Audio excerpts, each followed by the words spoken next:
Tavia escorted Clementine towards a small greenhouse on the roof of their community.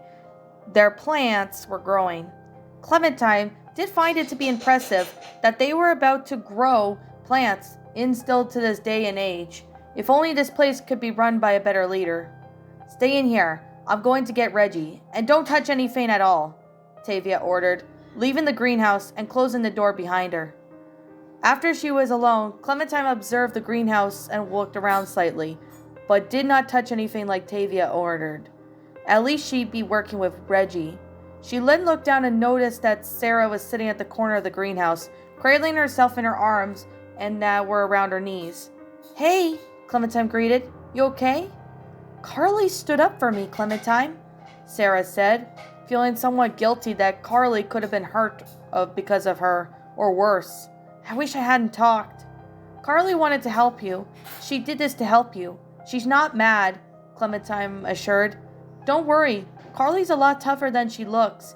I've known her for a while now, and Carly has been like a big sister I ever had. And I'm sure she treats you as family too. Thanks, Clem. You're right, Sarah thanked, happy that she had a friend like Clementine to help her, and they shared a sisterly bond. I've always wondered why so many people have to be so mean. I got mad sometimes, but I don't want to hurt anybody. My dad has always taught me that. The door had opened again from outside, and both girls turned around to see it was Reggie with Tavia. He stood by the entrance of the greenhouse for a moment, when Tavia gave him a friendly warning. Reggie, do not mess this up. Carver's close to letting you back in. Yeah, Tavia, I got it, Reggie reassured. You don't have to keep telling me over and over. Tavia merely glared towards him and shifted her attention towards the two girls, whom kept quiet while the adults were talking. Girls, Reggie is going to be in charge here, all right? Listen to him and do whatever he tells you to do. No problem, Tavia. I think I got it, Reggie reassured, wishing that she could just go already and leave him be. His wish then came true when Tavia walked out and closed the door behind her. He shifted his attention back towards the girls, preparing to get them to work. But deep down, he took Tavia's warning into consideration. Okay, we have to do a good job, girls, right? Everyone is counting on us. This job is super easy. Even a baby could figure this out. Clementine and Sarah followed him and towards the small table where the plants had berries attached to them in baskets. Pick up those pair of shears, Reggie instructed with a friendly tone. The two friends obeyed his order and both picked up their shears. Okay, all we need to do is pick up the berries, put them in the basket. If you see any dead branches, just cut them and stack them neatly for composting. Simple, Reggie instructed, but he all hoped that he could remember this. Think you can do that? Clementine nodded in agreement and made her way over towards her workstation. Sarah did not nod, instead began to play around with the shears. Reggie caught this at the corner of his eyes, realizing that this may not be a bit of a problem, but decided to speak to Clementine. He did place his trust with this, but as for Sarah, he had some concerns for her. Hey, is she going to be okay? She looks a little uneasy, and I have known Sarah for a while, and I know she's got a couple of problems. I'll take care of her, don't worry, Clementine assured her with a slight smile across her face. Like you said, simple. Good. I got to admit, I am bad when it comes to taking care of children. Look, just help me does his job, and I might be able to get back into the group. And then I can help you guys out some more, Reggie explained, before he rose up, taking one hand and patted Clementine on the hat a couple times. He took a step back when he noticed Clementine did not seem to like that. Okay, that was a little awkward. I apologize. I think we should work now. After he was gone, Clementine began to do her job, collect the berries into the basket while cutting off any dead branches. She turned towards Sarah, who continued fiddling around with the shears.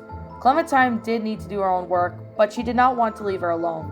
She left her work for just a moment, went over to help Sarah with her job. Around 15 minutes had passed or so. Clementine had eventually taught Sarah how to do her job. She watched her for a moment while Sarah began cutting some of the dead branches off.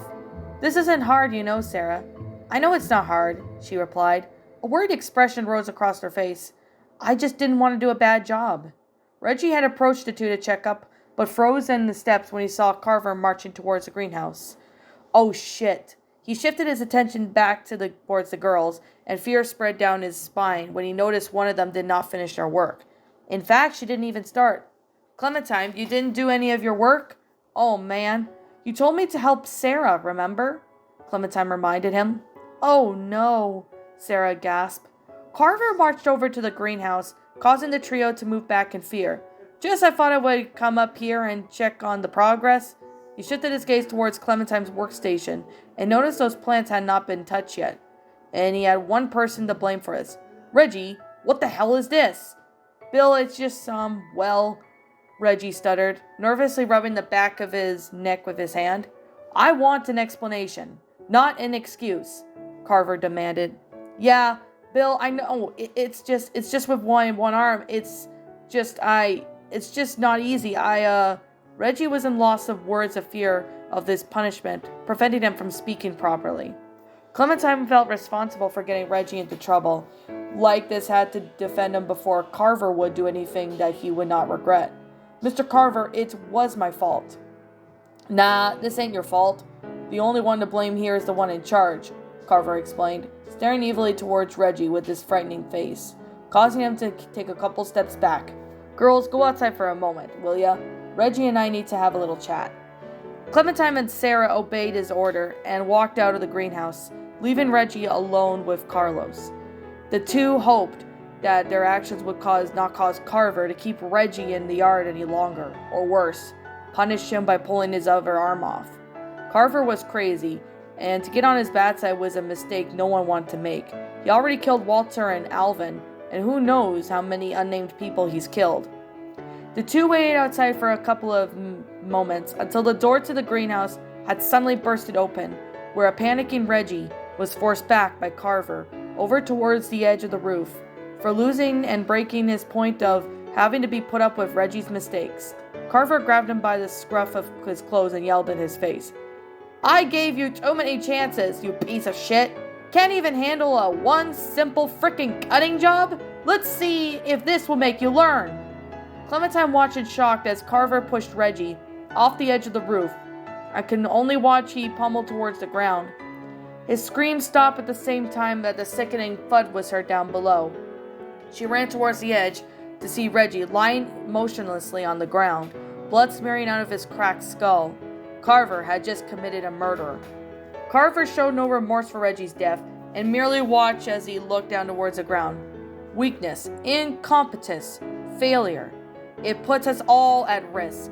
If you can't prove your loyalty here, then this is the price you have to pay for having too many chins to do nothing but screw up. Now, Clementine, get downstairs. Bonnie's got a job for you to do. He noticed Sarah was about to follow, but placed his arm in front of her, stopping her in her tracks. Not you, Sarah. We need to have a little talk. Clementine walked back towards the fire exit of the roof, taking one more look behind her to see Carver with his hand on Sarah's shoulder while speaking to her. She could not believe what he had just done. Reggie was a kind man and had did nothing but hard work to help us improve his loyalty towards Carver. And this is the price he paid? She had to tell somebody about this. Maybe Bonnie will prove how evil Carver truly is.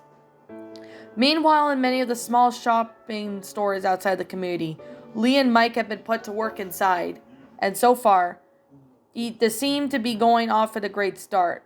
At the current moment, Mike held a wooden barricade against the window, while Lee was hammering into the windows. Walkers could be heard outside the wooden fence in the area, but with Troy on guard, they were certain he would not let any walkers working inside, despite that they would not like him one bit. The door into the store had been opened from outside, and the one who walked in with the bucket in her hands. But looks on her face, seemed worried. She set the bucket down and ran over towards them, staying over a couple of feet away. Lee, Reggie's dead. Both Lee and Mike were shocked about this all-of-a-sudden news that they just took in. Reggie dead? How was this possible? There was no way in the world that a walker get into this community. Neither of them had the chance to respond to the all-of-a-sudden news when the wooden barricade they were working on dropped down. exposing the window to reveal multiple walkers banging on the window outside, enough to force all the walkers to cause the glass to shatter into pieces, and the walkers began to invade outside. Why the hell wasn't Troy doing anything about this? Oh shit! Mike jumped out of the way just in time. A second later, he would have been a goner. Oh, crap, Lee cursed, clutching his hammer tightly, as it was his only weapon. Arm yourself with something. Lee and Mike moved out of harm's way and were prepared to take on the walkers, but Lee panicked when he saw Clementine got separated from them and had to do something quick before she was devoured to pieces. Clem, run! Lee shouted. Clementine backed away from the walker and looked around for something to use as a weapon. She picked up a plank of wood and cobbled over to the closet. A walker a couple of times, but it did not stop him, and she was soon trapped in the corner. Before realizing she was doomed, Clementine moved to her right and noticed a small gap that had collapsed in the aisle, and she was just looked big enough to crawl through. She dropped the wood and squeezed inside, desperate to escape. She continued moving for the gap, but the walker behind her soon gave chase, attempting to grab her. Eventually, her luck ran out when she saw three sharp objects sticking on the aisle, presumed to be hold-up shelves, blocked her way. She then placed both her hands against the wall and pushed herself against the aisle, attempting to make it hard enough for room for her to squeeze through. With a groan yet a hard push and the aisle moved back for a second, she quickly jumped out of there. The walker pursuing her was killed on the aisle, fell back down, with one sharp object impaled to the side of his head. Clementine was about to make a haste escape, but she was cut off by three more walkers. She noticed a ladder lined up against the wall and a sledgehammer resting beside her. She knew that she wasn't strong enough to pick up the hammer, but decided that the ladder was her best bet. She grabbed the ladders and yanked them down towards the walker, but it did not stop them as they continued to advance her. Clementine continued backing away from the two walkers and ran into the next room, but tripped over and got her foot tangled in the power cable. She panicked and attempted to pull her foot free from the cable, but it was too tight around her ankle, and she was unable to escape. The floodlight that was powered by the cable she trapped had collapsed down and broken, leaving her trapped in the darkness, and simultaneously the walkers collapsed down on her. Clementine placed her hands near the walker's neck and attempted to push it back, but the walker was strong and she was not able to hold him off back for long. She panicked when the walker's head was getting closer and closer towards her, preparing to take a fatal bite out of her neck. She was at the verge of giving up, and the walker no longer moved, blood smeared from the back of its head. Clementine sighed in relief to see an arrow had been fired for the back of the head, killing the walker and saving her from a certain death. She tried to push the dead corpse off, but her savior appeared and yanked the walker off of her. But it was not who she wished to be saved by. "Get your ass up," Troy ordered. Watching Clementine go fell under her feet on her own strength. "Come on, making me save you. Jesus, if it weren't for me, you would all been killed." Clementine was escorted back to the same room where all the walkers had been killed, and her relief to Lee and Mike were alive and okay. Lee kneeled down to Clementine's height and embraced her tightly, fearing that if Troy had not arrived, she may have been killed. "Clementine, thank God you're all right." "All right, but enough mushy shit," Troy told him, not seeming affected by the fact that each of them could have just died there. "Now get back to work right frickin' now. I'm pretty sure there's shit for you to do in there. Now, think I'm messing around? You?" He pointed at Clementine. "You just get back to where you came from. Now."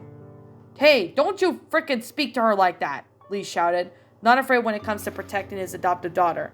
"Well, shut the hell up, you piece of shit, or I'll end you," Lee threatened. "Now, I got to sit down here and babysit you assholes. Can't do a simple frickin' patch job without me here watching you idiots." Clementine nodded and proceeded to exit out of the workshop and made her way back to Bonnie, like she requested. Once she was done, she was walking away. Clementine felt herself being grabbed by someone and was pulled inside the comic store. It all happened for a split second. Whoever grabbed Clementine held their hand over her mouth to prevent her from screaming. It happened so fast that she did not even get a chance to see who it was. After a few seconds of struggling, Clementine bit into her attacker's hand and finally caused him to let go.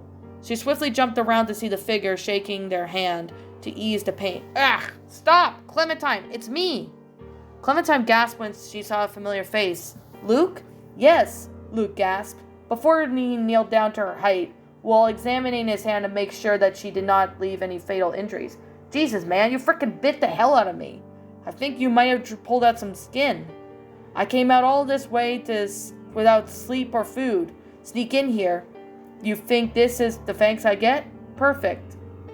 Clementine felt like she wanted to hit Luke for scaring her, but instead she embraced him into a hug that he returned. Luke, I was worried about you. All of us were. Glad you're back. Thanks, and it's good to see you too, Clementine, Luke admitted, with a smile across his face, but he decided to needed to get back to the reason why he yanked her there. All right, listen, we ain't got much time, okay? I followed you here as best I could. Haven't had a last night's rest since you all got nabbed, and well, this is the first chance I got to talk to somebody that they're here, okay? They got guards watching everything. Look, there's a herd of lurkers just south of us. It's bigger than I've ever seen before around these parts. I heard Carver mention that. He says he hopes he passes us, saying that we weren't ready for it, Clementine replied. Luke then peeked open the door slightly, just enough for him to peek outside to check if anyone was now, and to his relief, no one was around. He walked back over towards Clementine. I know, I heard folks talking about that, but that ain't so, okay? It's gonna hit this place. I know it is. I don't know when, but it's coming, and it's gonna be here soon. See, I've been looking for places to get you all free, but haven't been able to find anything yet. They plugged up all the holes that we used to when we got out. Clementine had been paying everything and he was saying attention, but did notice that he didn't seem like his old self. She could not put a finger on why he seemed different, but it was also something that she could not notice. Are you all right, Luke? You seemed a little different. No, I mean, yes, sorry. I just needed some sleep. I haven't slept for a while, Luke answered, a little too quirky for Clementine to believe him or not. Hard to rest when you have a lurkers about to jump on ya at any moment, but yeah, I'm fine. Don't you worry about me. This plan seems dangerous to me, Clementine admitted, nervously rubbing her hands together.